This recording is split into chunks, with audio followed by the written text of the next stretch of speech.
इसलिए प्रेमी सज्जनों, कबीर मन निर्मल भया जैसे गंगा नीर, पाछे पाछे हरि फिरे कहत कबीर कबीर। जब मन निर्मल हो जाता है, शुद्ध हो जाता है, तो हरि को खोजने की जरूरत नहीं पड़ती है, हरि पीछे पीछे चलने लगते हैं। ये पूरे समाज में, दुनिया में बहुत सा उदाहरण मिलता है। रामायण में भी गोस्वामी जी ने कहा, निर्मल मन जन सो मोहि पावा, मोहि कपट छल छिद्र न भावा।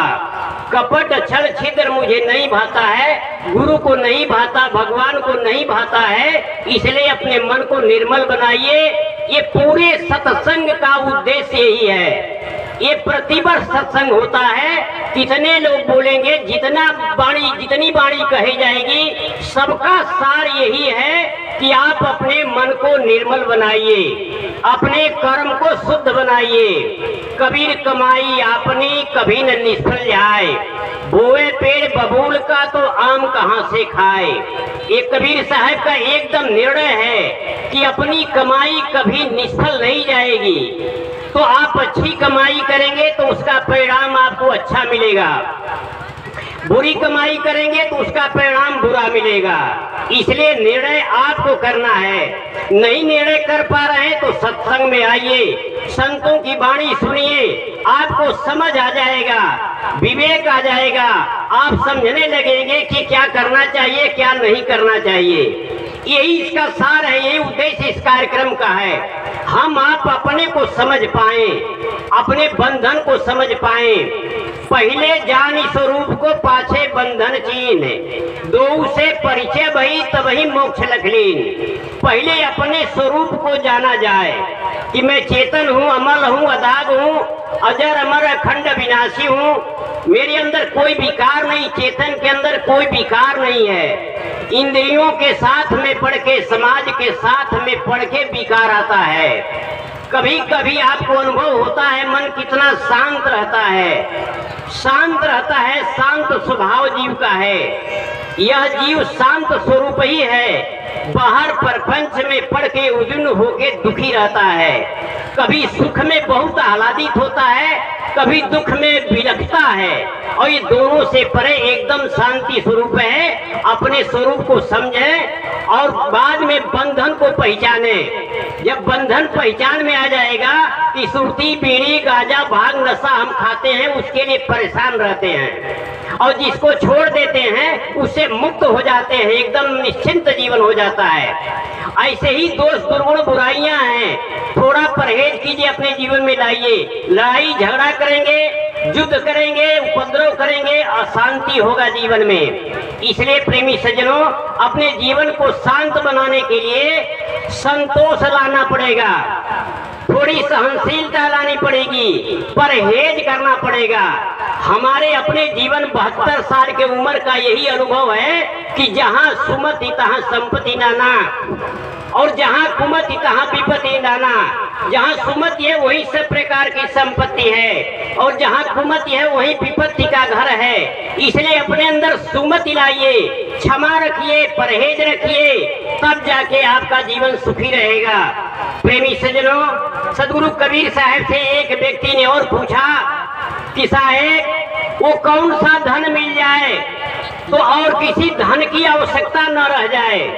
हम सब के सामने यह प्रश्न है, हम सब से पूछते हैं वो कौन सी वस्तु, कौन सा धन मिल जाए कि फिर धन की इच्छा समाप्त हो जाए, धन की चाह न रह जाए, कुछ नहीं चाहिए। ये कब स्थिति आएगी हमारे अंदर? महापुरुषों ने, बड़े महापुरुषों ने पहले से अपने जीवन का अनुभव बताया। गोधन गजधन बाजी धन और रतन धन खान, और जब आवे संतोष धन सब धन धूरी समान। सारा धन धूल के समान हो जाता है जब संतोष धन आता है। ये साखी कम से कम 50-100 वर्ष पहले की है, जब ये नोट नहीं चलता था, चांदी सोने के सिक्के चला करते थे। गरीब अमीर सबके घर में ये सिक्के, धातु के सिक्के हुए करते थे। उस समय हमारे पास समाज में धन की क्या मापदंड था? गोधन माने गाय का धन, गौ बैल गाय ज्यादा रहती थी। गज माने हाथी, वाज माने घोड़ा, गौ धन, घोड़ा धन, हाथी धन और रुपया पैसा रतन धन, यही धन पहले का था। इस समय की साखी है कि गोधन, गजधन, बाजी धन और रतन धन खान, और जब आवे संतोष धन सब धन धूरी समान। ये सब धन धूल हो जाएगा जिस दिन संतोष रूपी धन आ जाएगा। प्रेमी सज्जनों, बहुत बहुत साधुवाद, धन्यवाद, खुश रहिए। प्रेमी सज्जनों, का उदाहरण कितना दिया जाए। एक पुत्र के लिए कोई परेशान है, 1 लाख पूत 1.25 लाख नाती, ता रावण घर दिया न बाती। कौरव वंश में 100 भाई थे, लेकिन कुमत के कारण सारे मारे गए। थोड़े से धन के लिए जो परेशान है, लंका के राजा का पूरा राज्य ही सोने का था, और पर नारी के हरण के कारण वो मारा गया।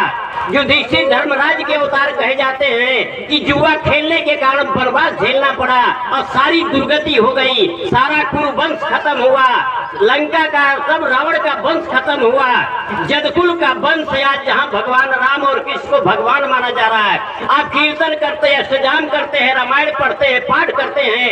एक कड़वी सच्चाई आप जान लीजिए कि अगर जदुवंश में शराब पी करके नहीं लड़े होते तो मरते नहीं, उनका नाश इतना जल्दी नहीं होता। प्रभास क्षेत्र में जाकर के सोमरस का पान किए थे और लड़ कट के 56,000 जदुवंशी जो नौजवान थे वही मर गए। तब भगवान कृष्ण ने अर्जुन को संदेश भेजा कि अर्जुन, मेरे सारे जो युवक मर चुके हैं प्रभास क्षेत्र में, अब बूढ़े औरतें और धन रह गया है, उन्हें ला करके हस्तिनापुर में बसा के उनकी सेवा सुरक्षा कर देना। यह संदेश भगवान कृष्ण ने अर्जुन के पास भेजा। हस्तिनापुर कहे अब मैं लौट के नहीं आऊंगा, द्वारिका डूबने वाली है, अब डूब जाएगी समुद्र में, जदुवंश समाप्त हो गया, बचे खोजों की सेवा तुम कर देना, मैं अपने धाम को जा रहा हूँ। जदुवंश का भी नाश हुआ शराब पीने से। और यहाँ तक मैं क्या कहूँ, जो आज इतना बड़ा हवा बना हुआ है राम मंदिर का, राम के नाम का, रामायण का, कीर्तन अष्टजाम का, इसमें भी वही कारण है। दशरथ की 2 पत्नी थी, कौशल्या और सुमित्रा।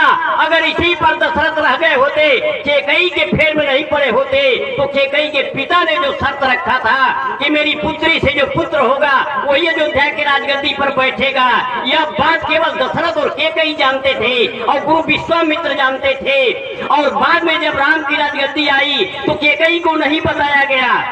आपके घर कोई रामायण, कोई अनुष्ठान होता, विवाह, शादी, तिलक, कोई घर भोज होता है तो आप नात रिश्तेदार सबको निमंत्रित करते हैं। बेटियां ससुराल से आती हैं, बेटे परदेश से आते हैं, लेकिन भरत शत्रुघ्न को क्यों नहीं निहाल से बुलाया गया? दशरथ का प्रिय ससुराल था, प्रिय पत्नी केकई का मैका था, वहां से क्यों नहीं 2 लड़कों को बुलाया गया? केकई को क्यों नहीं बताया गया? रातों रात छल किया गया। तब केकई ने हट किया। केकई को राम बड़े प्यारे थे, वो भी चाहती तो राम को ही राजगद्दी देती अगर उससे सलाह लिया गया होता, लेकिन उसके साथ छल किया। तब उसने हट किया और कहा कि अब नहीं होगा, राम का वनवास होगा, मेरा पुत्र राजगद्दी पर बैठेगा। प्रेमी सज्जनों, यह अयोध्या के वंश के नाश होने का भी यही कारण था। जब आदमी व्यभिचार में जाता है, ये 4 दोष बहुत महान है, चोरी, हिंसा, व्यभिचार, जुआ, तो कोई व्यभिचार में गया, ये दशरथ का भी यही उड़ गया इसी में। और जुआ खेलने से कुरुवंश वाले गए, और लड़ाई सोमपान करने से यह जदुवंशी गए, और पर नारी का हरण करने से लंका वाले गए। तो बड़े बड़े वीर योद्धा चले गए, समाप्त हुए। प्रेमी सज्जनों, इसलिए सदगुरु कबीर साहब ने कहा है, सकलो दुर्मति दूर करो, अच्छा जन्म बनाओ। कितना हो तुम्हें विद्वान हो जाओगे। कहते हैं लंका का राजा रावण बहुत बड़ा विद्वान था, चारों वेद का ज्ञाता था, यज्ञ करता, हवन करता था, सीरियल में दिखाया जाता है, लेकिन फिर भी विनाश हो गया।